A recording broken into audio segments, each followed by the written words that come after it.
Among the many passages in the Bible, only a few are so short, but at the same time so disturbing. These are the lines that mention the Nephilim, giant creatures of incredible stature who, according to ancient legends, walked among humans and influenced the development of early civilizations even before the Great Flood. Most readers simply skip over these verses without giving them any significance. But there are those who pause. They look deeper. They ask questions that others avoid. They see what is never heard from church pulpits. And among these questions is one of the most dangerous and forbidden. If giants were real, who were their wives? Did giant women exist? And if so, where is the evidence of their existence? Why are they not mentioned even in the most daring versions of archaeological research? In this video, we will embark on a journey through forgotten paths, forbidden manuscripts, and ignored testimonies to gather fragments of truth and find out whether giant women really existed and why the world turned away from their history. And if it is true, it could radically change our understanding of the influence of these creatures on the earliest stages of human history, before the flood, before any written records, in those dark and mysterious times that almost no one talks about today. This idea has sparked heated debate, both among researchers and among ordinary people who seek the truth beyond the boundaries of official history. And that is why it is considered one of the most intriguing and controversial topics related to the biblical past.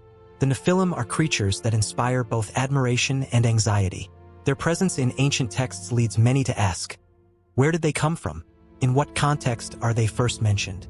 The Bible says that the Nephilim were a race of giants born of the union of heavenly beings, those called fallen angels or watchers, and women. This strange and disturbing story is described in the 6th chapter of Genesis and is also mentioned in the Epistle of Jude. But how deeply are we willing to delve into this story? These biblical verses have raised many questions, but one of them has attracted particular attention from researchers in recent years. Were there women among them? Could women of the same colossal size have lived alongside the giant men? This question becomes even more important when we remember that in almost all ancient sources, both canonical and apocryphal, giants are almost always depicted as men. Even in the myths of many peoples of the world, when it comes to giants, they are usually male figures. Female giants seem to have disappeared from the scene, or were deliberately pushed out of it. So this shadowy figure of the female giant remains one of the most mysterious and unexplored topics that still stirs the imagination of biblical scholars, fans of ancient myths, and those who seek lost fragments of ancient history.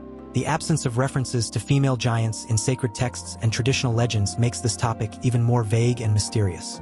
Many people ask the logical question, are they silent about them because they did not exist, or because they were deliberately hidden?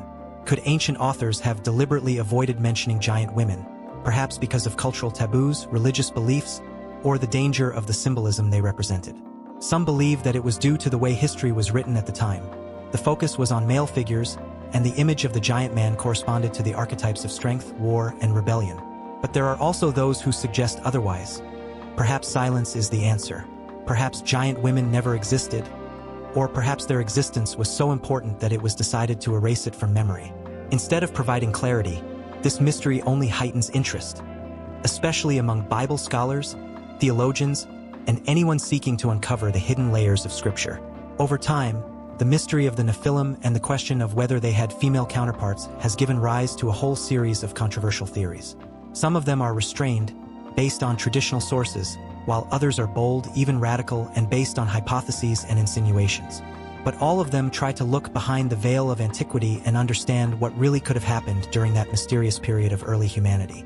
Due to the complexity of the subject, there are no clear facts or ironclad evidence that would definitively confirm or refute the existence of giant women. All we have are theories, assumptions, and interpretations based on fragments of ancient texts and theological commentaries.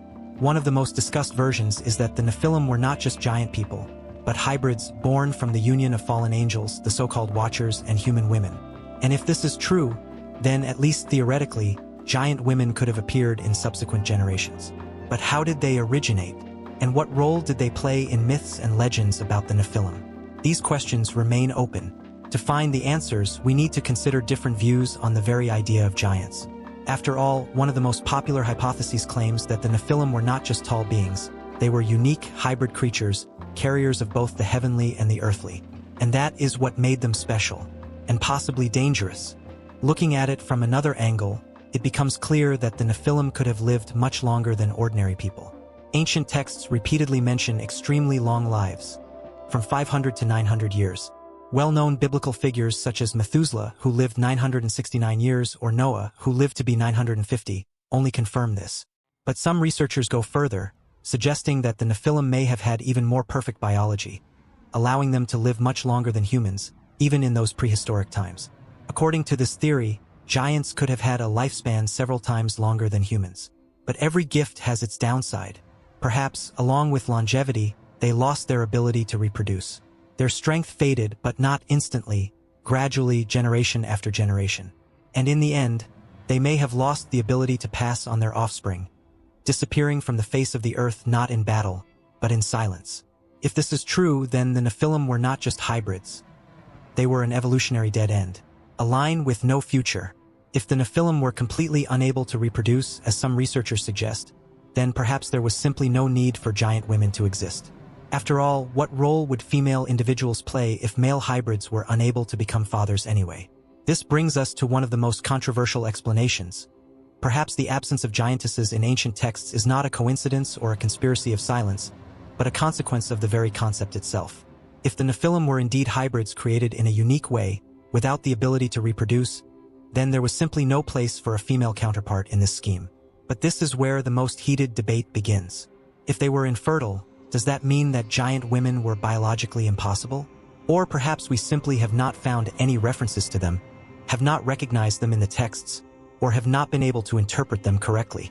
These questions continue to trouble Bible scholars, historians, and theologians alike. And although the debate continues, there is still no single, definitive explanation. There is also an alternative theory that challenges the conventional wisdom that only men were giants. It suggests that giant women could well have existed alongside male Nephilim and were not just companions but equal participants in pre-flood history.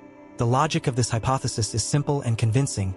If creatures 3 to 5 meters tall really walked the earth, then a union with women of normal human height seems at least physiologically unrealistic.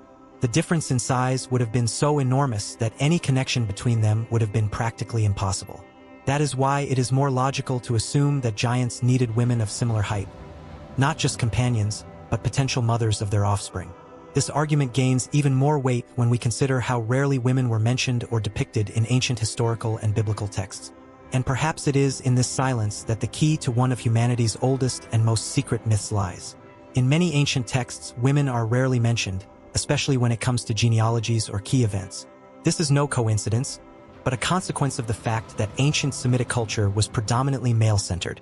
In the biblical tradition, for example, genealogies are almost always passed down through the male line, because it was men who inherited names, land, status, and authority in society. In this cultural context, women, despite their important role in the family and community, were often left out of written records. Even when they were included in history, it was usually in a secondary role as mothers, wives, symbols, or shadows of great men.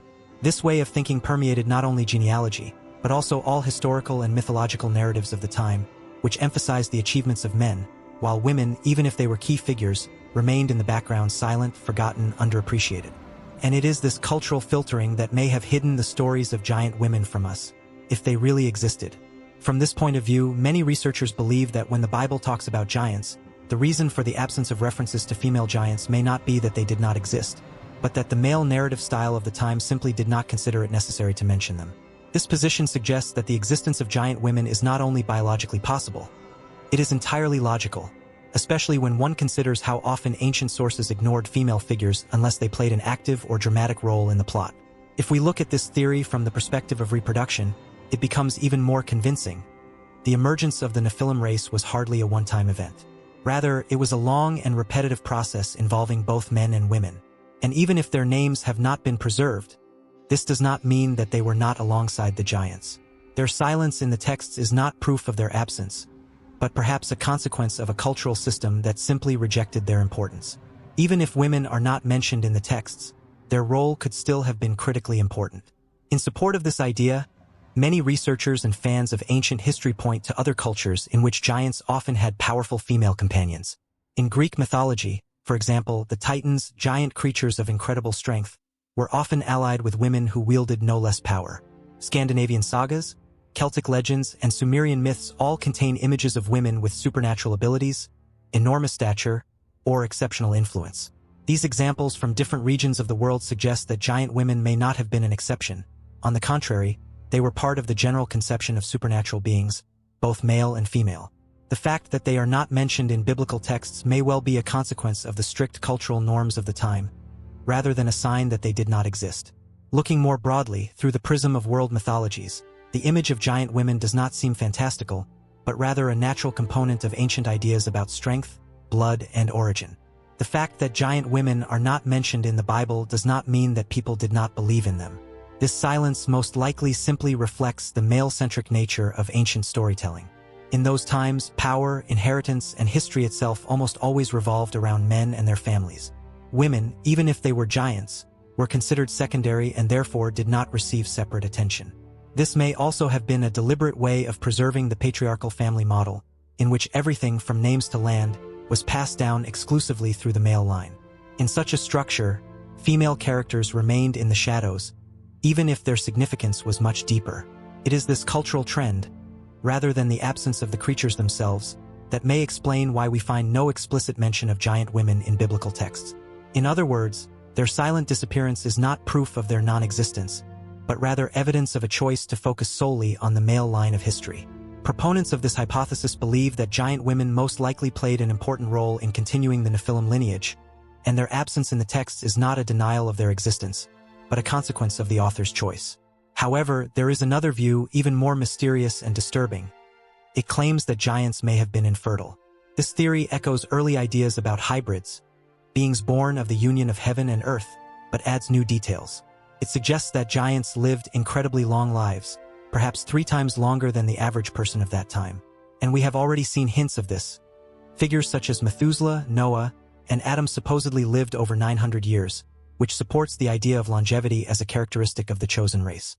From this point of view, the descendants of fallen angels and human women could have had extended lives precisely because of their mixed nature, partly human, partly heavenly.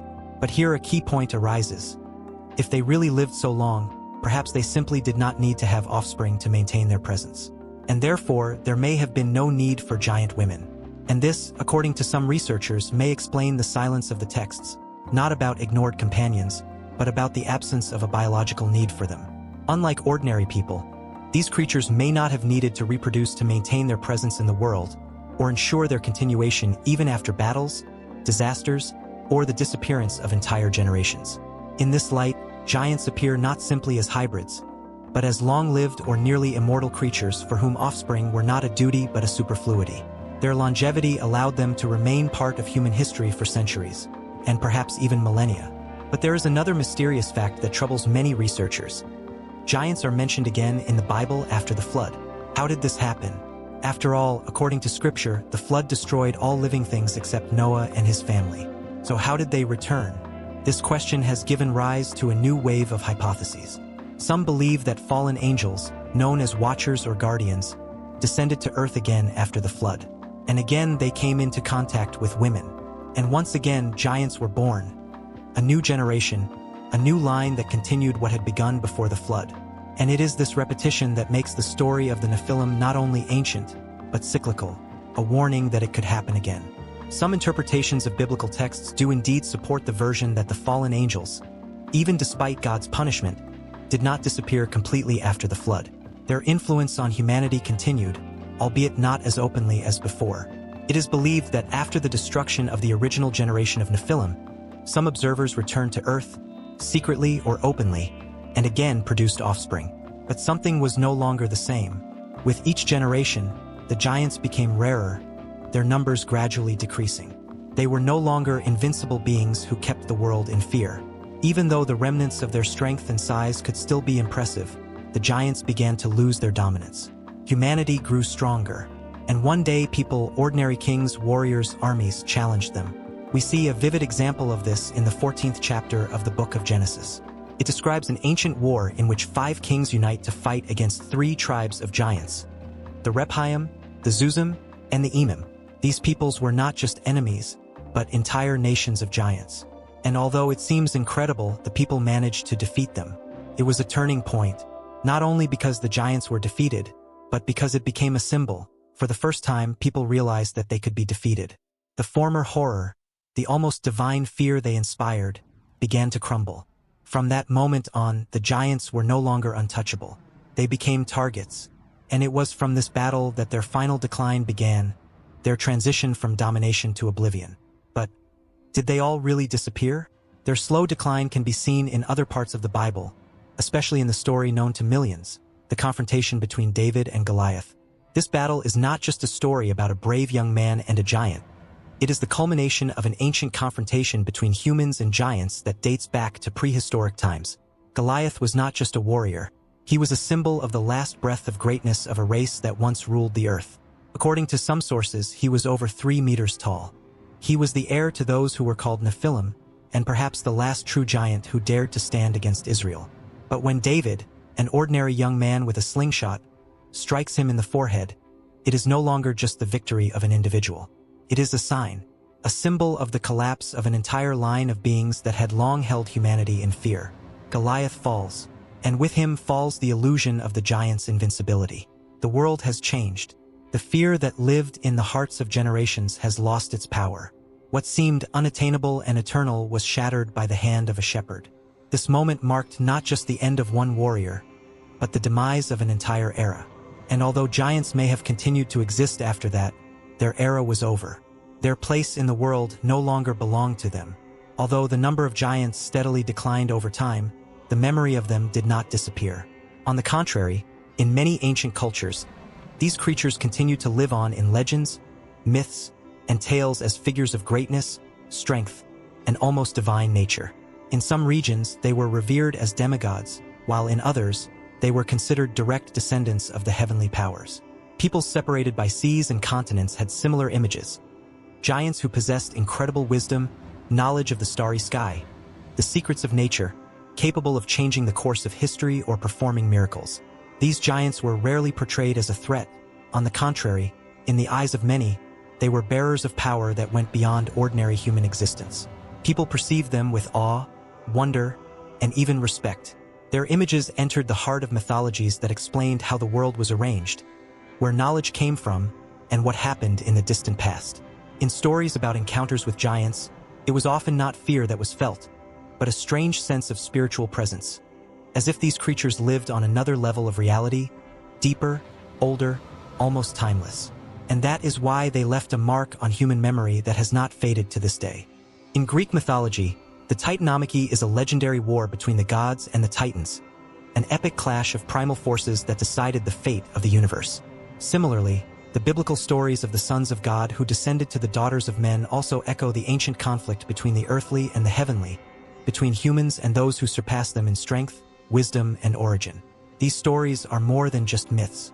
They combine themes of power, fall, mystery, and the presence of something beyond ordinary human existence. But like all great eras, the Age of Giants did not last forever. Over time, their images began to disappear, first from reality, then from memory, and finally from myths. But this disappearance was not sudden.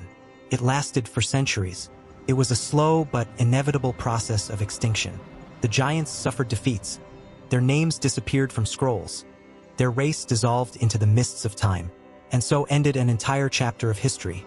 A history in which beings walked the earth that were superior to humans, but too human to remain forever. And when they were gone, a new era began. The era of humans. The disappearance of the giants can be seen not only as a historical fact or legend, but as a symbol, an image of how human civilization gradually grew out of its childhood fear of the unknown and entered its own era. Once formidable creatures that ruled the earth, they were either forgotten or became myths, transformed into fairy tales and warnings. But their gradual disappearance does not mean that they were invincible. On the contrary, even the most famous stories, such as David's battle with Goliath, demonstrate both their strength and their vulnerability.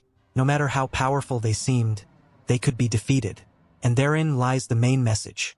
Many researchers believe that these battles are not only physical but also metaphorical. It is a struggle between darkness and light, between pride and humility, between fear and faith. And when the giant fell and the ordinary person rose, a quiet but unforgettable call rang out. Faith is stronger than fear. Courage conquers even the most terrible enemies. And perhaps that is why stories about giants still live on, as a reminder. No matter how big the shadow is, the light will still shine through it. These cultural narratives force us to think more deeply about the role of giants in the ancient world, especially in the context of their relationships with women. Some ancient tales mention that giants formed alliances with women, producing offspring of mixed blood, beings that were not entirely human and not entirely heavenly. But despite this, the very topic of female giants, giantesses, remains almost completely ignored. In most ancient texts, including the Bible, all attention is focused on male figures. This is noticeable to the naked eye. Women are almost never mentioned as heroines, as central figures, as drivers of history. And this absence is no accident. It is most likely a conscious choice shaped through the prism of the patriarchal worldview of that era. In many ancient cultures, women were simply excluded from great narratives, especially those involving heroism, strength, or divine intervention. And that is why, even if giantesses existed, they are not mentioned. The texts are silent. Tradition is silent. But this silence is perhaps the loudest of all. But here it is worth asking a key question. Does the absence of female giants in ancient sources prove that they never actually existed? Or is it just a reflection of the biased view through which history was written, a view that deliberately or subconsciously ignored female figures? Without direct, indisputable evidence, we cannot say with certainty that female giants were a figment of the imagination. But we also have no right to completely dismiss them. To truly understand this topic, it is not enough to simply read ancient texts literally. We need to look deeper, to consider the cultural, social, and spiritual context in which these texts arose. After all, what was left unsaid was often precisely what frightened or challenged established ideas. Did giant women exist? This is an open question. It is still being researched by historians, theologians, and those who are fascinated by ancient legends. Interestingly, some even suggest that the relationship between humans and giants was not only hostile. Perhaps, somewhere beyond battles and fear, there were alliances, stories of love, cooperation, or even coexistence. But we know even less about them, and it is the silence that speaks loudest of all. Perhaps there were times of peace, times of alliance, when there were no wars between humans and giants, but rather connections, families, and new bloodlines that united different worlds into one. Other hypotheses suggest that giants were hybrids, descendants of gods or heavenly beings and humans. This idea is not new. It can be found in many mythologies around the world. It has been the subject of numerous studies, and each new discovery only deepens the mystery. But now, we want to hear from you. What do you think? Do you believe in ancient tales of giants? Could there have been female giants who truly influenced the course of history and the development of entire societies? Or perhaps giants were that very mixture of the heavenly and the human creatures that never belonged completely to either world? This topic touches on something deeper than just legends. And that's why it's important for us to know. What is your truth? Feel free to share your thoughts in the comments. We are really interested in how you feel after this journey into the depths of ancient legends. If this study of giants, based on scripture and myths, has given you a new perspective or sparked your curiosity, please support us by liking and sharing this video. This will help spread these ideas and give them a second life among those who may be looking for answers just like you. And of course, stay with us.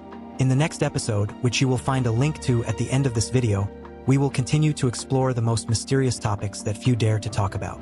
New discoveries, new theories, and new shocking facts await you. Thank you for joining us on this journey. See you soon, and remember, sometimes the oldest things hide the most important things.